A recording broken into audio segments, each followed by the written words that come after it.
Pau-Pau. At narito rin po ang si Mr. Richard Pinto.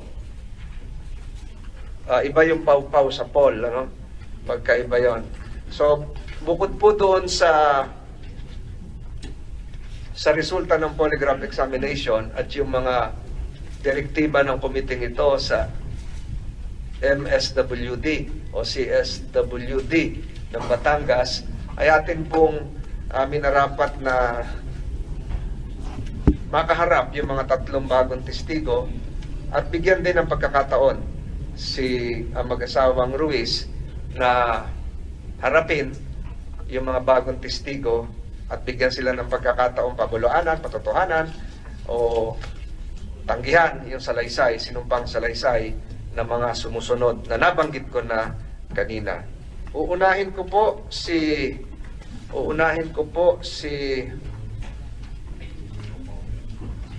Miss Melinda Magno. Nasaan po kayo, ma'am?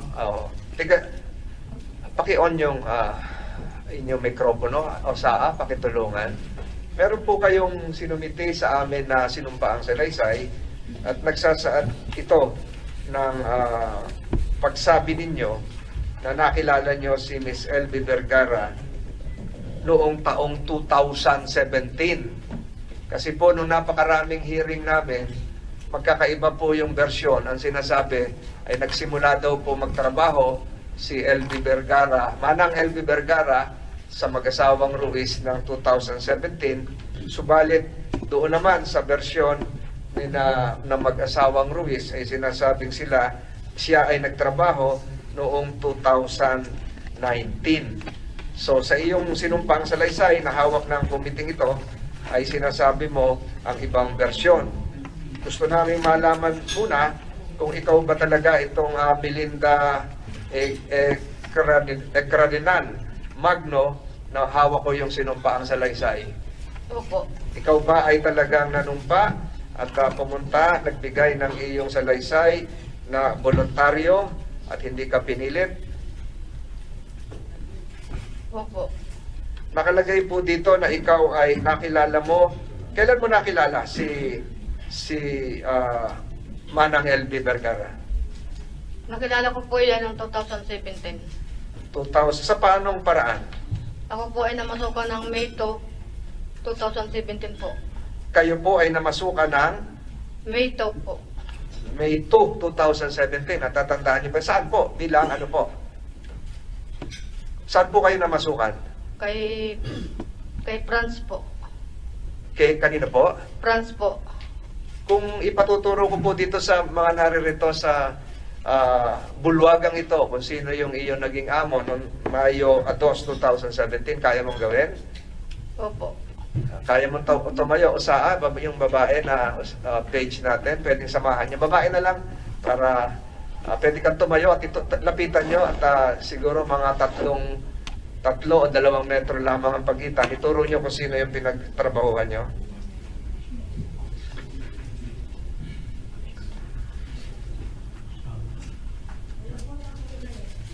Pakailakas po. Nakaputi. Yung, sino pa ho? Siya lang. Sino ho yung asawa? Alin po ang asawa? Ituro nyo ho. Let the records reflect that witness Melinda Cardinal Magno is pointing to spouses Ruiz seated in this hall. Pwede na kayo maupo. Mr. Chair, Senator Estrada? only one question kay Madam France. Madam France, kilala mo to si Melinda? Pakinggan po yung microphone. Sorry po, Your Honor and Mr. Chair. Opo. Alright. Let the records reflect likewise that spouses Ruiz are being assisted by their counsel. Kayo po yung abogado? Kayo po yung abogado? Attorney Norman Arugay, Your Honor. Attorney Arugay. Any other questions, Senator Estrada?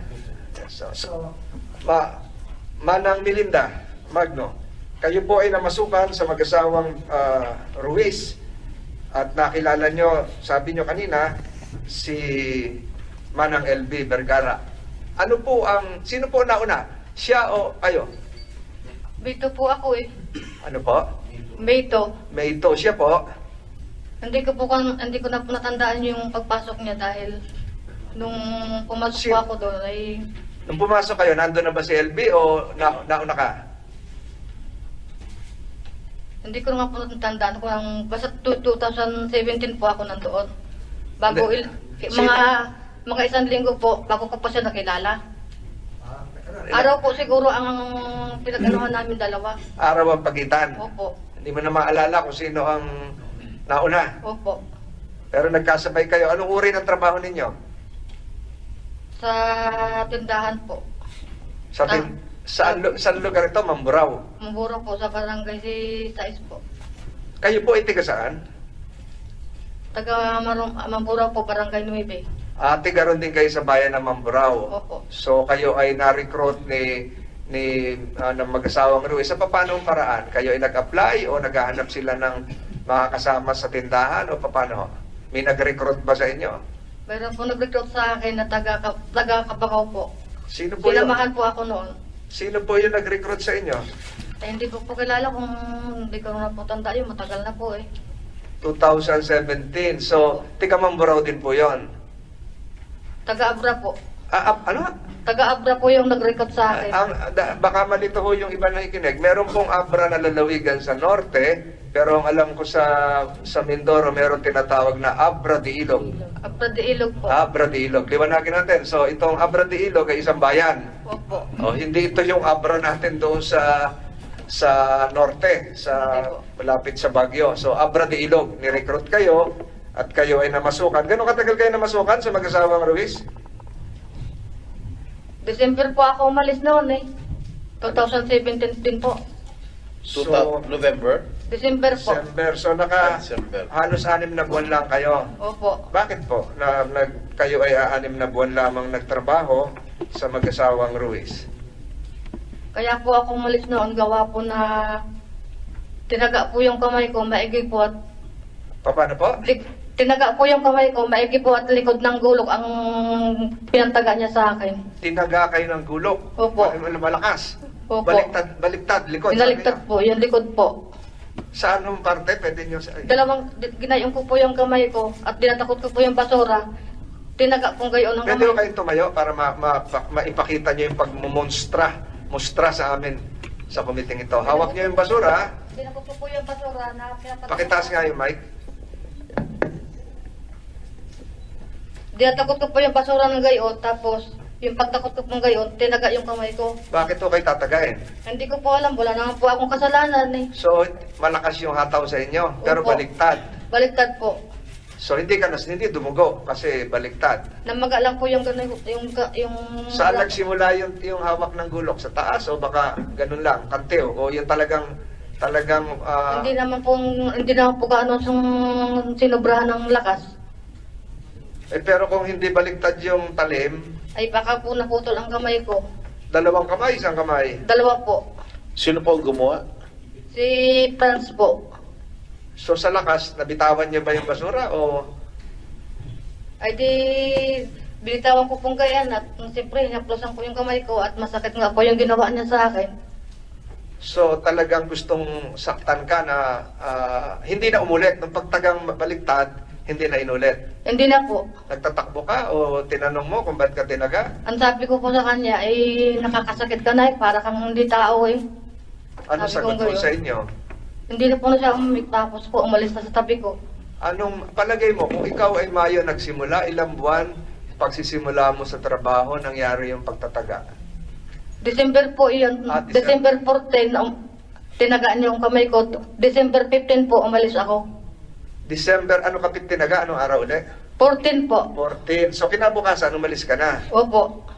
Dahil to sa pagtatagang yon. Opo. So mula Mayo hanggang Disyembre, kumusta naman ang trato sa iyo bilang isang kasama sa bahay at katulong sa tindahan? Pag ako po ay napasok sa kanya tuwing araw-araw ay lagi po niya akong minumura. Dahil bagal na bagal ko daw tumarbaho. Paano ka minumura? Paano napasok araw-araw? Kayo ba live-in o stay out? Stay Ano out. ba ho? Na kayo ba Stay out po. nauwi kayo sa bahay nyo? Opo. Tapos araw-araw kayo napasok? Hindi kayo doon nakatira? Hindi po. Ayun. So, dinadatnan nyo lang doon ay si Manang LB. Opo. Ayun. So, ulitin nyo ho, lagi kayong minumura. Minumura po ako dahil ako daw mabagal daw kumilos. Tagal na tagal ko daw matapos ang trabaho ko. Ano na, If I- Senator, if I may. Senator Estrada? Paano ko minumura, Melinda? Aling Melinda? At sabi po sa akin, apurahin mo ika yan at marami pa tayong trabaho na iba, hindi lang ika yung trabaho na yan. Hmm. Sabi po Paano sa ko akin, minumura? di dinuduro-duro pa ako dun sa pinagtatrabahoan ko. Kahit po maraming tao, dinuduro po niya ako dun. Teka, sinisweldohan ka ba? Kompleto naman sweldo mo. Ang- Magkano usapan niyo sa sweldo?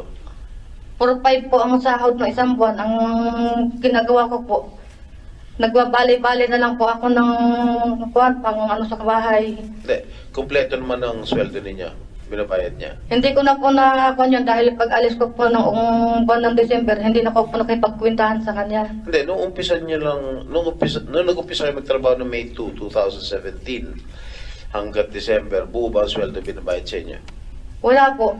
Wala, hindi kayo pinapasweldo? Hindi po, ay bali-bali lang po hanggang umalis ako eh. Magkano ang binabali ninyo? Ay di mga bigas po lang, mga grocery, yun lang po, tsaka mga ulam. Walang pera? Wala po. Walang binibigay sa inyo pera? Wala po. Okay. So, Senator Estrada, so ikaw ay araw-araw pumapasok at minumura, sabi mo, dahil mabagal ka. Ito ba'y trabahong bahay o trabaho doon sa... All around po ang nangyayari sa akin. Pag minsan po nasa bahay niya, naglalaba, naglilinis ang bahay. Pero ang usapan nyo sa tindahan. Opo, ang alam ko po, tindahan lang ako. Sa inyo pong sinumpang sa Laysay, meron kayo nabanggit na anak nyo, Jeruel. Opo, kasama ko po, kami po mag-ina. Magsabay kayong namasukan. Opo, Nandito ho siya ngayon. nandito po